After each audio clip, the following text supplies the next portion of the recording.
The spring 2023 anime season has more or less wrapped up, but let's leave that season behind for a moment and go back a little bit to the fall 2022 season instead. It's a time of widespread discussion and excitement, and there was reason for that after all. The Chainsaw Man adaptation was releasing, Mob Psycho 100 Season 3 was about to put a cap on a beloved franchise, Bleach was having its newest canonical anime installment after not having anything for a long time. Bocchi the Rock ended up being a show that nobody saw coming in terms of popularity and had a main character that so many anime fans related to. Akiba Maid War took on Yakuza-style storytelling in a 90s maid cafe setting and aesthetic, and The Eminence in Shadow became an isekai that even people who don't normally gravitate towards isekai gravitated towards. As was typical of an anime season, each new episode seemed to kick off a flurry of thoughts and commentary in forums, with people who were enjoying the season as best they could, and the people who were expending way too much social and mental energy talking back to that one person whose opinion is wrong for some reason. You know, the usual business. And then, like most anime seasons, once it ended, nobody really seemed to talk about any of this material again. It all seemingly vanished into the internet afterlife except for the niche subreddits or Discord communities centered around them, as the winter 2023 season came in and brought with it all new material. It wasn't just the popular things either. Even the more unwatched things like Hikari no O or The Fire Hunter, that managed to fashion for itself a bit of a cult following as it aired, just evaporated into nothingness. In the coming of the new anime season's dawn, the stuff of fall 2022 was left behind in a fading twilight. I'm obviously only one person, and therefore it is completely impossible for me to glimpse the full breadth of the anime community landscape. But ever since I started watching seasonal anime regularly back in winter 2021, this seemed to be a particular pattern ingrained into the anime-consuming internet public. The new season begins, everyone clamors to watch things and have discussions about how based, peak, mid, or trash a show is, and then seems to just cast all that to the side and make room for the new stuff that the new season will bring. This abandonment of discussion of the prior anime season's shows is something that I honestly find dismaying and strikes me as being the real problem with seasonals that no one talks about enough. You'll hear a myriad of perspectives concerning problems with seasonals like the overabundance of isekai, cheap adaptations to try and cash in on a popular property, the idea of there being too much anime made, or that watching seasonals distracts you from the fact that everything made before 2000, because it's always the year 2000, was an anime wonderland. But these takes are a dime a dozen. Instead, I want to talk about what causes this particular cycle of anime discussion to happen, and what are perhaps some of the unintended effects and ripples that it creates. On the one hand, it's easy to understand why this happens if you look at it from the perspective of the studio.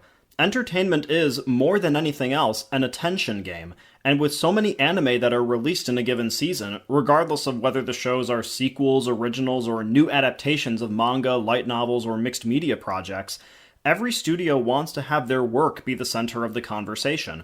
Conversation leads to online traffic and free advertising through discourse, which leads to more consumer attention possibly being directed towards merchandising, and as a result, other publishers see a studio manage to put out a relevant product and want to ride the studio staff's talent and coattails.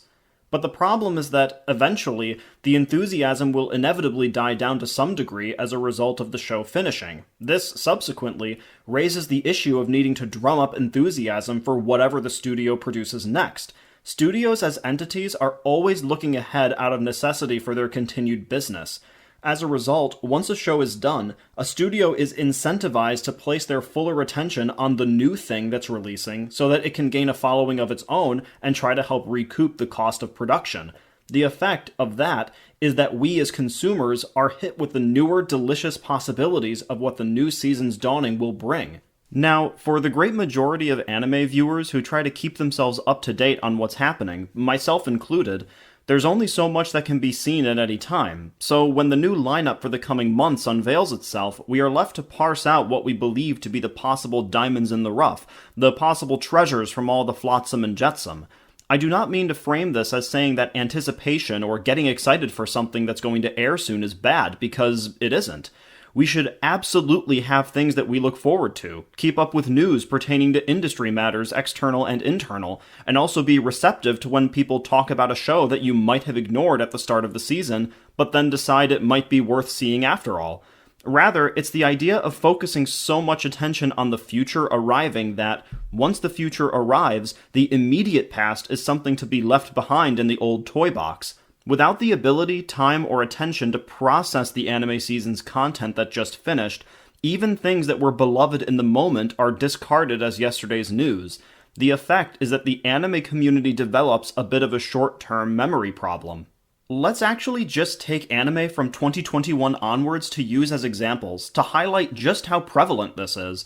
Odd Taxi was a show that had people online practically pleading for others to see it, and even had a pre-order campaign for its Blu-ray box that reached over 6,000 buyers. But I'd be hard-pressed to find anyone who actually talks about Odd Taxi now. My dress-up darling made Kitagawa Marin the anime community's collective waifu for a hot minute, and then she kind of vanished from everywhere. Even with the news of a second season on the horizon, I found myself having to remind a not insubstantial number of people I know who watched the show and liked it that the second season is coming. She was effectively replaced by Shikimori from Shikimori's Not Just a Cutie, and she too has essentially been left out to dry as well, and the same fate has seemingly befallen Nazuna from Call of the Night. Sunny Boy was one of the most visually striking and thematically intriguing auteurist works that gave Natsume Shingo unshackled creative freedom, which is such a rarity in the current industry climate that its very existence is something of a miracle, even if I didn't happen to fully subscribe to all of its ideas, but it too has faded away. Summertime Render seemed to grip people with its mystery ambiance, yet I cannot even remember the last time I saw it pop up in any conversation, or Ya Boy Kong Ming and its off-kilter time displacement concept making use of comedic juxtaposition. It's a story that has played out numerous times, even if you deliberately limit your scope to the past couple of years, and it's going to happen again. It's not even unique to things that were liked at the time. Nobody seems to want to discuss Wonder Egg Priority, not unless they're calling attention to the ending and the special, or vaguely talking about its production woes without going into more specifics. This highlights another problem altogether. If a show does happen to remain in the conversation, discussion about it risks regressing to whatever is the most convenient soundbite associated with it. There's only so much mental bandwidth we have as individuals that, to keep something alive on the internet, we sometimes have to rely on shorthand, memes, or hot points of discussion in order to have the older things we consume have some form of relevance. Now, I'm sure there's probably someone out there right now who is listening to this video and thinking to themselves, well, the reason why we don't talk about those shows anymore is obvious. I was right all along. Those shows were never good and everyone's opinions simply caught up with mine. To which I say, congratulations, that's not the point of what I'm saying. I obviously have no control over whether you do or do not like something, nor would I presume that I would have any power over something like that. If I did, that'd frankly be disturbing. What I am getting at is that within the interplay of consumer and media, our initial enthusiasm for the material we watch seems to be reduced in the end to little more than a time capsule, a product purely of its context of watching at the time rather than having an enduring spirit. TV shows, books, movies, video games, musical pieces, and the like, all of those have endings, but the story of the actual art object itself has an afterlife that has the potential to thrive as long as people keep talking about it. But all too often, that just doesn't happen. As a result, things that actually have the potential to be regarded as classics years from now never stay within the realm of conversation long enough to become widely regarded as such. And, even if they are not regarded as classics, shows that fail or shows that don't quite hit the mark but are still okay in some respect, don't get focused on to try and isolate why they didn't pan out successfully. In an industry that is constantly trying to push itself forward and a viewer base that seems to be more concerned with grabbing onto the next thing, so much anime, if not all of it, becomes little more than a passing fad, a thing that happened and never really talked about again. It is purely a thing that took place in a cultural zeitgeist, losing its relevance as quickly as it gained it. If a show that eventually faded away is to be mentioned at any point after its initial airing beyond a soundbite, it's most often in the context of going through a best or worst of the year list and then immediately moving on to whatever the winter season has in store. It's the rough equivalent of a show being given one last hurrah and then getting shoved to the side. Shows like Mushoku Tensei or Spy Family tend to be framed as the exceptions to the rule, but it's arguable if the reason why is not necessarily because of the supposed strengths of the storytelling. Instead, one could say that it's because it has sequel seasons or cours to bolster its relevance. The same principle could be said to apply to something like 86, or even the most recently finished darling child of the community, Oshinoko. It's worth asking, I think, a certain hypothetical question.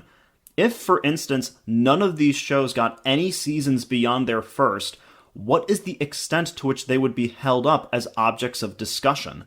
I don't mean in regards to the individual, everyone has their own ideas for which shows especially should be trumpeted, but rather as a collective community that cares about this medium so much. This, of course, leads into the ever-thorny topic of how does something actually come to be regarded as a classic, or how many people need to talk about something before it becomes enduring, and the fact is that those don't have easy answers. Even the idea of something being a classic is frustratingly vague because things can be regarded as classics for different reasons, be it visually, acoustically, thematically, character-wise, story-wise, a combination of all of those things, or maybe another reason altogether. Maybe that's a discussion for another time. I suppose this is the point of the video where I come up with some kind of magical solution that will be able to rectify everything that I've talked about. But the truth is, I just can't really do that. With the industry always poised to look ahead to chase the next big thing and pour their resources into that, and an anime community that is always trying to jump onto the newest hot cultural buzz at the expense of leaving what they just witnessed out to pasture, I honestly do not foresee any breaking in this cycle, nor any solution to make that feasible. Perhaps on the individual level this can be fixed, but as far as the overall, all-encompassing anime community, I just don't see it happening both in theory and in practice.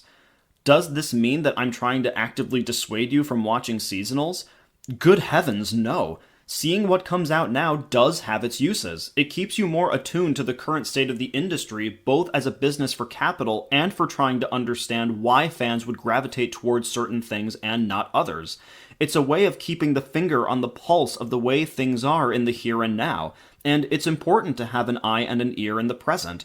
I don't think anyone would want to presume that ignoring the present is the wisest decision. What I suppose I am saying at the end of this whole matter is that if you do come across a seasonal that you do think sincerely is worth the time and the energy, don't just let that ember die out so quickly. And if you find that the ember is dying, ask yourself why. Perhaps your enthusiasm for it was indeed just for the time it came out, or something else about the material that you hadn't considered before you changed your thoughts about it later. To reiterate what I said before, stories never end. Anime, manga, movies, books, video games, music, they all have endings, but your own personal story with a piece of media never really ends. The more you see, the more you live, and the more you learn, it's impossible for your feelings on a thing to be crystallized forever. Perhaps a show you loved at one point did in fact bleed into the background of your mind with the innumerable others. Or maybe even 2 years later, you still find yourself wanting to blow the trumpets. But the only way to know is to dig up the old fossils and see for yourself. Part of the reason why I felt compelled to make this video a little bit quicker was because an online friend of mine just finished watching The Aquatope on White Sand, an Iyashike that aired a couple of years ago, and I have another online friend who's starting to watch it now, in part because of this discussion. I reviewed it back on this channel in an old format and rhetorical style that I don't like using anymore, not to mention with a crappy headset microphone, so I guess you could check it out if you wanted to. But being able to talk about the show's animation, themes, perceived shortcomings, and plunge back into the waters was honestly a blast. Even though my own feelings on the show have been relatively unchanged in the time since I finished watching it, there was such a cozy sense of familiarity that I never would have felt if my friends hadn't let their curiosity get the better of them. The Aquatope on White Sand is no classic, to me anyway, but I'll happily greet the new life it's been given in my mind. I suppose a takeaway is, even if the old things themselves are only a year removed, your story with older media is never over. So go write your next chapter. The industry will always try to push you ahead with its promises of the future or throw things in your face in the present. But don't forget even the recent past, even if the industry supposedly did. Thank you for watching. Feel free to like, comment, subscribe, join Discord, follow socials, or donate to my Patreon. All links are in the video's description. In the meantime, this has been ZNote of ZNoteTaku. Happy viewing, everyone!